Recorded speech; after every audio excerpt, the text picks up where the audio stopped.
until Hassager showed that by ablating in one part of the pulmonary vein he could stop. Important to know because I think it teaches us a lot. This is called, the title involves this acronym atrial fib begets atrial fibrillation.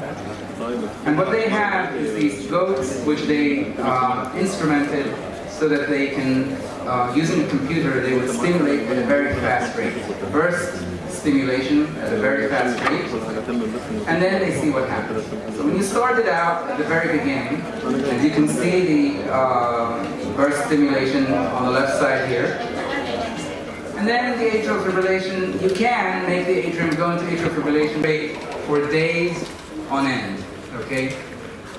And now you give the burst stimulation. So you're pacing them fast, and then you pace them faster again at a burst. Now, the atrial fibrillation can last for up to a minute, and then if you do this for even longer, for weeks, now the atrial fibrillation becomes sustained.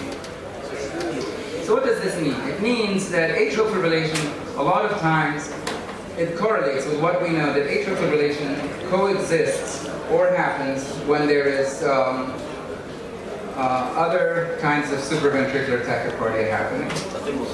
That also, the longer you've had atrial fibrillation, the harder it is to try to do rhythm control.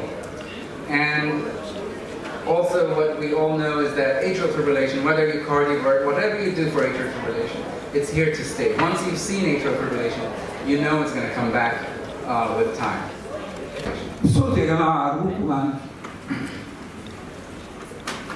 Lone atrial fibrillation or primary atrial fibrillation, there's something happening in the atrium, right? If you look at the histological samples of these, on the left-hand side you see normal tissue, the myocytes are intact. You look on the right-hand side, you see the myocytes are in disarray. There's vacuolation, there's fibrous tissue and fatty tissue interspersed between the muscle cells. This all can facilitate the development of re-entry as we talked about. In other words, atrial fibrillation is about time. It does not happen overnight. And this is true as we look at epidemiological studies. If you look at the cardiovascular health study, by the time you're looking at people who are older than 80 years of age, now you can see that there is approximately 10% prevalence of atrial fibrillation in this kind of a cohort. If you look at the general, it depends on your detection method. If you were in the Framingham study, they were taking an EKG every time you came to the clinic, once every 3 months or whatever. But now the more you look, the closer you can look for a longer period of time, now you have higher detection rate. And therefore the numbers change with time. And so we know that there's more atrial fib than we thought. What is it that we worry about regardless of symptoms? The main thing that we're worried about is what you heard the last speaker speaking about, Dr. Mekki. Which of these two patients did you know had atrial fibrillation before? And the truth is, just like there is AFib that we don't know about, there's also strokes that we don't know about. And I will come to that. But let's first talk about how do you look for the atrial fibrillation? I was beginning to talk about that. This is from the Crystal AF study. After Medtronic made this device that you can put under the skin, and now it's watching you 24 hours a day, every day.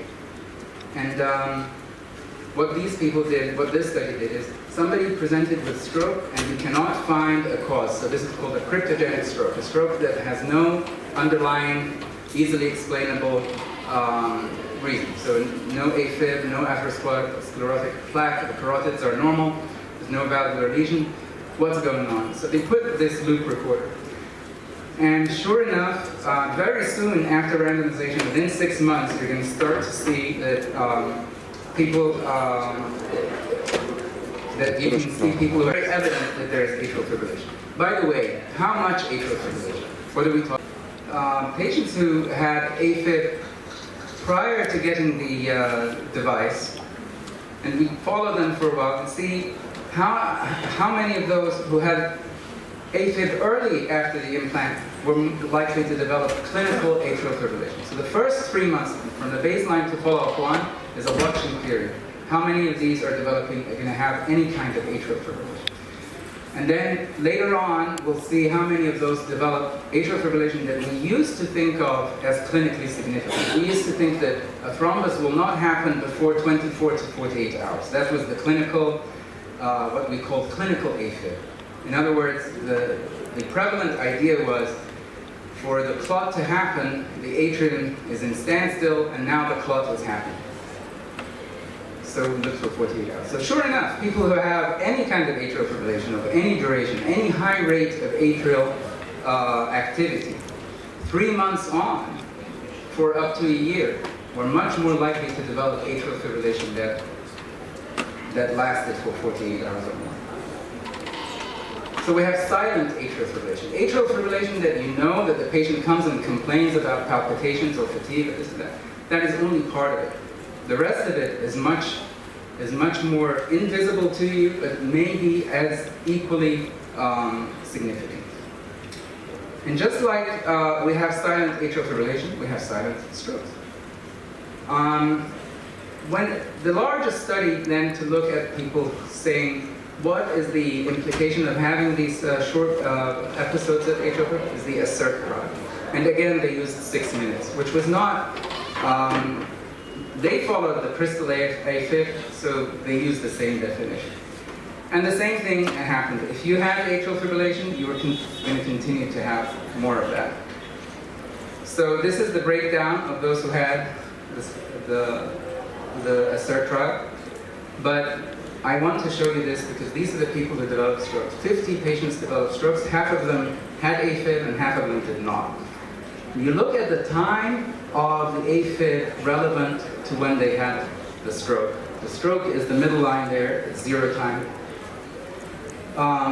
Notice that at least patient number 24 had the red line, the red dots are when the AFib happened. Patients number 12.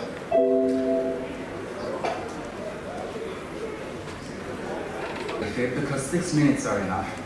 Not when you had AFib, because now out of the 26 patients who had documented AFib, 8 of them were outside of the 1 year before the episode window. 1 of them was after the stroke. The AFib was detected after the stroke. 7 of them were detected more than a year before the stroke.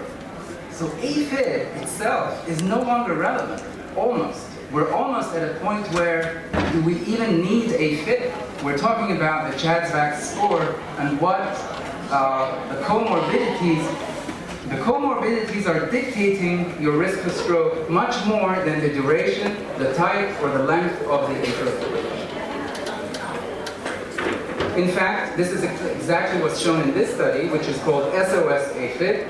They monitored 10,000 EGM reports, and this is from greater than 10,000 patients followed with dual chamber pacemakers or ICDs, and this is from Europe. And they look at the different risk factors for them having stroke. And when you look at the right-hand side of the slide, right, and this is all descriptors of the AFib. Was the AFib greater than 5 minutes to less than 5 minutes? Is the AFib greater than 2 hours, greater than 1 hour, 24 hours? All of them are very equivalent in terms of conferring risk. And that just drives home the point that it has nothing to do with the duration of the atrial fib. Therefore, this is my last slide actually.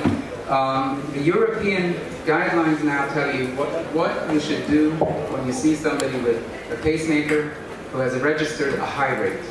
You'd like to see proof that this was really AFib and not artifact or something of that nature. So either an EGM or an EKG, but very early on the decision has to come, can you anticoagulate this patient or should you be anticoagulating this patient based on the CHA2DS2-VASc score, not based on the AFib itself, okay? And I want to tell you that in answer to this question, what kind of AFib are we dealing with? Let's start thinking of atrial fibrillation not as a disease, not one disease, not two diseases, but not a disease at all. Rather, let's think of it as a marker of high risk for stroke. AFib did not happen overnight, it happened over time. It happens to elderly people who have a lot of comorbidities. And when it happens, and we're talking about non-valvular AFib, when it happens, usually the CHA2DS2-VASc score is high at that time, the risk of stroke is high, You've seen one, okay, there is an analogy we have in the States. If you see one mouse, there are 200 mice in your home, okay? If you see one mouse, if you've seen any AFib or any evidence of AFib, the decision has to be made very shortly as to whether to amputate it or not. I apologize for going over time, and I thank you again.